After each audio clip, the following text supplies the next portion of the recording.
उसके बाद अगर आप लोन लेना ही चाहते हैं तो आपके पास है दो ऑप्शन क्या है। तो हेलो दोस्तों, स्वागत है मेरे MBA जर्नी के इस एक और वीडियो में। और ये वीडियो खास है उनके लिए जो लोग अपने सपने पूरे करने चाहते हैं लेकिन उनके बीच में एक रुकावट आती है जो कि है पैसे। तो पैसे की रुकावट एक चीज़ से दूर की जा सकती है, वो है लोन। अगर आप MBA के बारे में MBA स्टूडेंट है और आप इसके बारे में सोच रहे हैं तो आप जो है सही वीडियो पे हैं। लोन जो है हमारे आशाओं को पूरा करने के लिए हमें मदद ज़रूर करती है, लेकिन उसका एक और चीज़ रहता है कि क्या हम इसे वापस दे पाएंगे। तो इसी जानकारी के लिए मैं आज आपसे यहाँ पे साझा हुआ हूँ। प्रॉब्लम ये होती है हमारे लोन की कि लोन तो हम लोग ले लेते हैं लेकिन उसके जो इंटरेस्ट रेट होते हैं वो हमारे कहीं ना कहीं लाइफ को आफ्टर MBA, जब आप MBA आपका ख़त्म होगा, आप जब प्लेसमेंट में जाएंगे तो उसमें बहुत बड़ी प्रॉब्लम होगी। प्रॉब्लम इसलिए नहीं कि आपको प्लेसमेंट नहीं मिलेगा, ऐसा कोई बात नहीं है। बात ये है कि आपका जो प्लेसमेंट होगा तो उसमें से आपका एक बड़ा सा पार्ट जो है वो हो सकता है कि प्लेसमेंट के 6 महीने बाद आपसे वो स्टार्ट किया जाए लेना, लेकिन आपका अमाउंट का जो आपको मिलने वाला है उसका एक बहुत बड़ा चंक जो है वहाँ पे चला जाएगा। तो ये जो है बहुत ही उस समय बहुत ही डिसअपॉइंटिंग लगेगा कि मैं इतना काम कर रहा हूँ, इतना खट रहा हूँ, ऑफिस में सब कुछ कर रहा हूँ, लेकिन मेरा जो कुछ है वो अगले 4 साल 5 साल, कुछ लोग अगर 10 साल के लिए लेते हैं तो अगले 10 साल तक वो एक अमाउंट जो है वहाँ जाते रहेगा।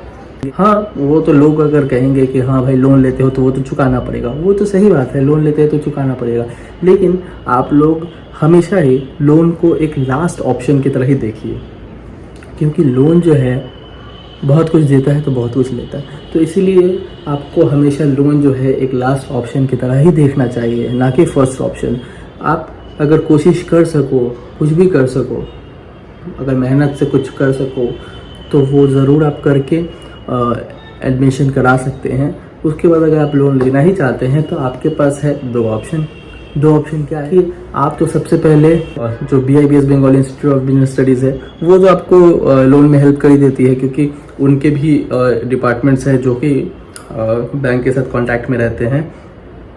तो वहाँ पे आपको क्या है कि नॉर्मल लोन्स जो है वो मिलेंगे। अब नॉर्मल लोन्स जो है वो क्या होते हैं, नॉर्मल लोन्स जो है वो आपको मिलेंगे 10% इंटरेस्ट, 11%, 12%, ये 12% तक जाता है या फिर बाहर, क्योंकि मैंने एक बार एक बैंक से, मैं उस बैंक का नाम नहीं लूँगा, मैंने 1-1.5 साल पहले कांटेक्ट किया था कि भाई मुझे एजुकेशन लोन चाहिए तो कितना हो सकता है, वो 12.5% के ऊपर ही बोल रहा था। तो वो जो है सभी बैंक अपने अपने हिसाब से ही बोलते हैं।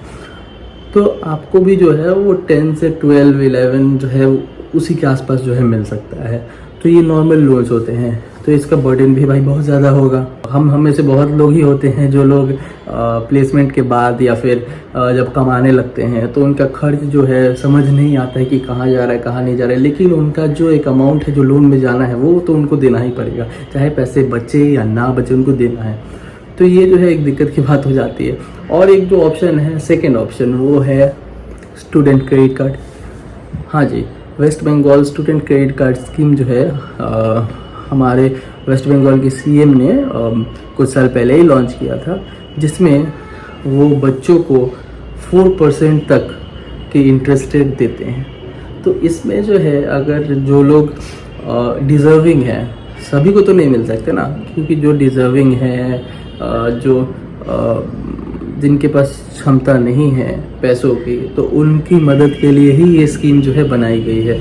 तो ये स्कीम जो है जो आर्थिक रूप से सक्षम नहीं है तो उनके लिए बनाई गई है। तो उनको 4% तक भी लोन मिल सकता है, 4% तक, मतलब वो जो है। और आपको इसमें एक और चीज़ है कि आपको 15 साल तक जो है दे सकते हो, कोई इशू नहीं है उसमें।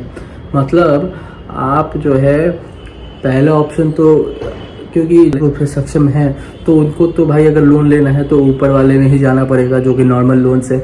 लेकिन जो लोग हमारे यहाँ पे सक्षम नहीं हैं तो उनके लिए जो है स्टूडेंट क्रेडिट कार्ड स्कीम है, और ये बहुत ही अच्छी स्कीम है। मतलब 4% इंटरेस्ट रेट जो है वो मिलती है। बहुत सारे जगह लोग बोलते हैं कि ऐसा है वैसा है, कोई बोलते हैं मिलता है, कोई बोलते हैं नहीं मिलता, लेकिन मैंने अभी तक कुछ लोगों का सुना है तो वो लोग बोलते हैं कि हाँ मिलता है। तो इसीलिए मैं उनके ही बेसिस पे जो है आपको बोल रहा हूँ कि हाँ, आप कोशिश करो, आपको मिलेगा। और उसकी डिटेल्स जो है कि आप लोन कैसे कर सकते हो वो भी मैं बता सकता हूँ। जैसे मैंने जैसे जानकारी इकट्ठा की है, तो उसमें आपको सबसे पहले तो क्या करना पड़ेगा, स्टूडेंट क्रेडिट कार्ड का आप गूगल में जाके West Bengal student credit card search करो। उसमें जो है आप वहाँ पे देख लेना कि वहाँ पे फॉर्म वगैरह आएगा, स्टूडेंट लॉगिन वगैरह होगा, तो उस पर आप कर सकते हो। और कॉलेज की डिटेल्स, जिस कॉलेज में आप एप्लीकेशन दिए हो या फिर जिस कॉलेज में एडमिशन कराना है, तो वहाँ की डिटेल्स आपको उसमें देनी रहेंगी। उसके बाद आपको बैंक में जाएगा, वो बैंक में जाने के बाद जो है बैंक आपका इशू वगैरह करता है, तो आपको वो लोन मिल सकता है ईज़िली।